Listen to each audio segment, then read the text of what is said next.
30 Ekim 1938 sabahı radyodan yapılan "Marslılar dünyaya indi ve Amerika Birleşik Devletleri toprakları istila ediliyor" anonsu o an programı dinleyen yüz binlerce insanın bir anda paniklemesine neden oldu. Anonsu duyanlardan kimisi kaçış planı yaparken kimisi ise Marslılardan saklanmak için alternatif yollar arıyordu. Büyük bir dalga haline gelen bu panik hali o kadar büyümüştü ki insanlar "Dünyaların Savaşı" adlı romanından uyarlanan "Radyo oyununu dinlediniz" anonsunu dahi duymamışlardı. Bunun bir radyo oyunu olduğu defalarca açıklanmasına karşın insanlar ikna edilemiyor, polis halkı evlerine döndüremiyordu. Bu örneğin günümüzde yaşanma ihtimali oldukça düşük olsa da medyanın insanları, toplumları, ülkeleri ve onların politikalarını etkilemede hala en önemli güçlerden biri olduğu gerçeğini değiştirmiyor. Yakın tarihteki önemli örneklerinden biri de Ukrayna-Rusya arasındaki savaşta yaşanıyor. Yapılan açıklamalar, atılan adımlar savaşın bitmek bir yana daha da alevlenebileceğini gösteriyor. Kiev'in Rusya tarafından işgaline Batı istihbaratı 96 saat süre tanımıştı. Yani Kiev'in direncinin 96 saat olduğu yönünde neredeyse bir fikir birliği vardı. Fakat bu tahmin tutmadı ve savaşın 10. ayını doldurduk. Dünyanın ikinci en büyük ordusu konumundaki Rusya bu süreçte ağır eleştirilere maruz kaldı ve Ukrayna'nın direnişine övgüler dizildi. Avrupa'nın sınırındaki bu savaş 1. yılına yaklaşırken yüzlerce video izledik, binlerce haber okuduk. Bitecek mi sorusu yerini savaşın ikinci perdesi ne zaman açılıyor sorusuna bıraktı. İki komşu ülkenin yakın tarihte planladıklarını çeşitli senaryolarla savaşın ikinci dönemini ele alıyoruz. Örneğin aksine bu bir panik oluşturma içeriği değildir. Yakından bakalım. İçeriye geçmeden yalnızca birkaç saniyenizi alacağız. GZT olarak Yaptığımız işi önemsiyoruz ve çok çalışıyoruz. Amacımız da GZT YouTube kanalını 1 milyon aboneye ulaştırmak. Bu da sadece sizin katkılarınızla mümkün. Abone ol butonuna tıklayarak 1 milyon yolculuğumuzda Bize destek olabilirsiniz. Bir kişiden ne olur demeyin. bizim için çok önemli. Şimdiden teşekkür ediyor. ve hemen içeriye dönüyoruz. Başlayalım. Ülkelerin politikaları bulundukları coğrafyaya göre farklılaşabiliyor. Denizler, dağlar, nehirler, hatta binalara göre ülkelerin politikalarının değiştiğine şahit oluyoruz. En güzel örneklerinden biri ise Asya'da. Çin ve Hindistan çok uzun bir kara sınırını paylaşmalarına rağmen uzun yıllardır savaşmıyorlar. Bunun en belirgin sebebi ise dünyanın en yüksek sıra dağları olan Himalayaların varlığı olarak gösteriliyor. Zaman zaman tansiyonun yükselmesine şahit olsak da Himalaya dağlarının devasa boyutlarda olması savaşın önündeki en büyük engel olarak görülüyor. Çünkü askerlerin ve teçhizatın böylesine büyük ve zor şartlarda verimli kullanılması neredeyse imkansız. Oysa 10. ayını dolduran Rusya-Ukrayna savaşında böyle bir şeyden bahsedemiyoruz. Rusya'nın batısındaki Ukrayna'da yüksek dağların bulunmaması savaş tamtamlarının çalmasına neden oldu. Birinci senaryoya göre Rusya'ya batıdan saldırmak isteyenler karşılarında düz ve elverişli bir arazi görecek. Haliyle Putin buradan gelecek bir saldırıyı önlemek için Ukrayna'daki düzlükleri kontrol etmek isteyecek. Uzun yıllardır bir beklenti haline dönüşen bu fikir geçtiğimiz Şubat ayında gerçekleşti ve Rusya resmen Ukrayna'yı işgal girişimine başladı. Coğrafi şartların liderler ve onların politikaları üzerinde etkisinin varlığı yadsınamaz bir gerçek. Kışın getirdiği kar, yağmur, çamur gibi kış şartlarının başlamasıyla yaklaşık 1000 kilometrelik cephe hattında zorlu koşullar kendini iyiden iyiye hissettirmeye başladı. Savaşın Donetsk cephesinde yoğunlaştığı biliniyor. Bölge küçük bir yer olmasına karşın hakimiyeti ele geçirene psikolojik üstünlük sağlayacağından bölgedeki kazanımlar önemli bir konuma yükseliyor. Ukrayna'nın Harkiv bölgesi, Herson kenti ve yakın bölgedeki yerleşim yerlerini ele geçirmesiyle çatışmalar Donetsk'e sıkışmıştı. Rus güçleri bu bölgedeki hakimiyetini kaybetmemek için saldırılarını son 2 aydır artırdı. Bölgenin önemli bir kısmı 2014'ten bu yana Rusya kontrolünde. Bölgede yaşama dair neredeyse hiçbir emarenin olmadığını da bu noktada belirtmeliyim. Donetsk ve Luhansk bölgelerinin büyük bölümünü ele geçiren Rus yanlısı isyancılar Rusya tarafından yaklaşık 8 senedir destekleniyor.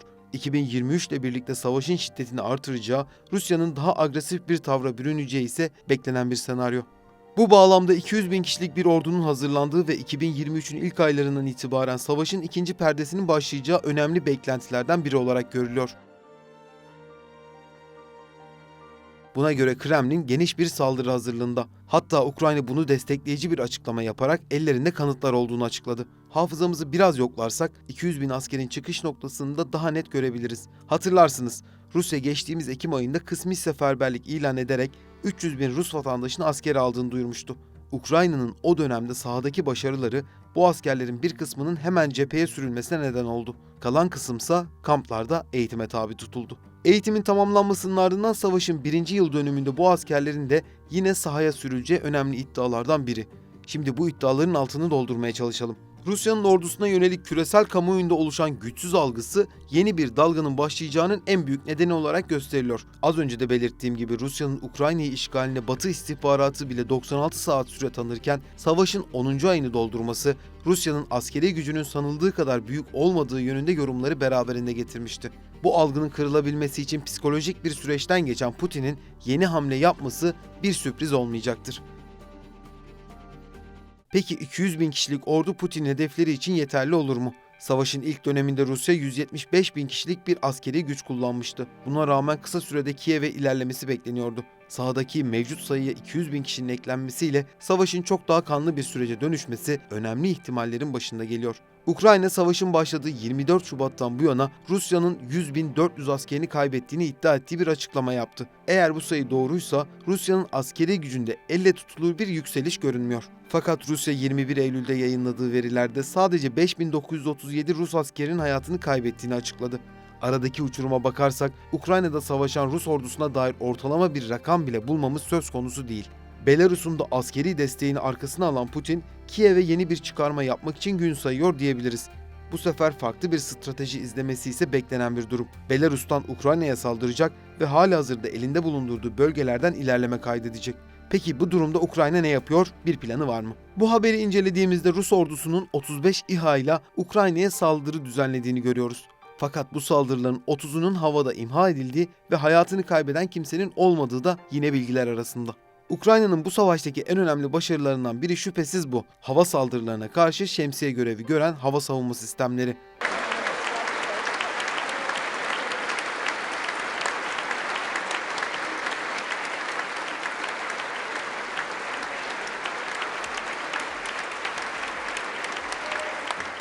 Geçtiğimiz günlerde savaşın başlamasından sonra ilk resmi ziyareti için Amerika Birleşik Devletleri'ne giden Zelenski, 5 milyar dolarlık yardım paketini de kapsayan bir dizi açıklamalar yaptı. Bunun önemli parçalarından biri de az önce söylediğimiz hava savunma sistemlerini kapsıyor. Saldırıların önüne geçebilmek ve enerji kaynaklarının korunması için önemli güçlerden biri ABD yapımı Patriot hava savunma sistemi. Görüşmenin öne çıkan ve dikkati çeken kısmı kesinlikle buydu.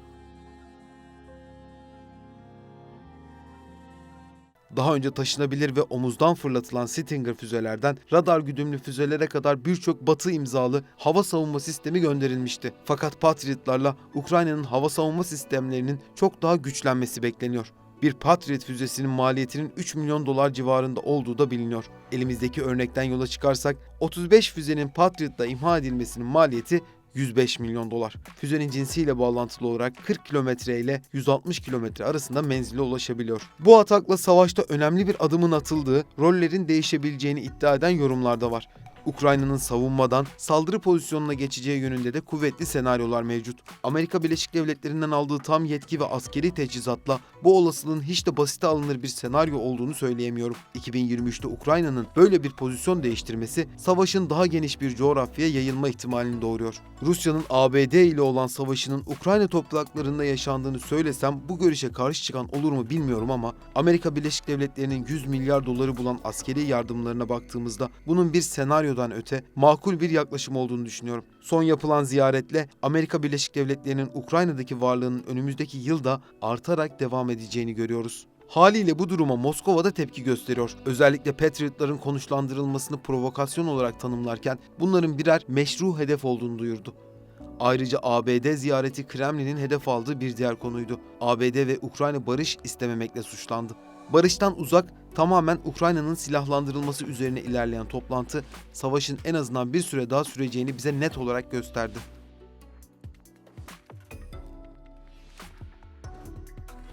Ukrayna adına hedeflerin başındaysa şüphesiz Kırım var. Uzlaşma masasının kurulması için önemli taleplerden biri Kırım'ın geri alınmasıydı.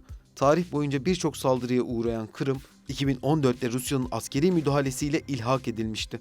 Karadeniz ve Azak Denizi ile çevrelenen Yarımada'da geçtiğimiz günlerde yaşanan bir olay, Kırım'da ne oluyor sorusunun yüksek sesle dile getirilmesine neden oldu. Otoyol kenarındaki bir kuleye Ukrayna bayrağı asıldı. Zelenski'nin sıklıkla vurguladığı Kırım'ın özgürleştirilmesi meselesine ek olarak son günlerde savaşın Ukrayna lehine dönmesi ve Amerika Birleşik Devletleri'nden alınan ucu açık destek birlikte düşünüldüğünde buraya asılan bayrağın arka planında şüphesiz farklı beklentiler var. Kerç Köprüsü'ndeki patlamayı da bu denkleme dahil edersek Kırım'ın geri alınması zor bir senaryo olsa da imkansız gibi görünmüyor. Tabii savaşın hangi boyutlara ulaşacağı da yine büyük önem arz ediyor. Patriotların savaşın geleceğini nasıl değiştireceği büyük bir soru işareti olarak beklerken sahaya yansımaları da yine merak edilen konulardan biri olarak güncel kalmaya devam ediyor.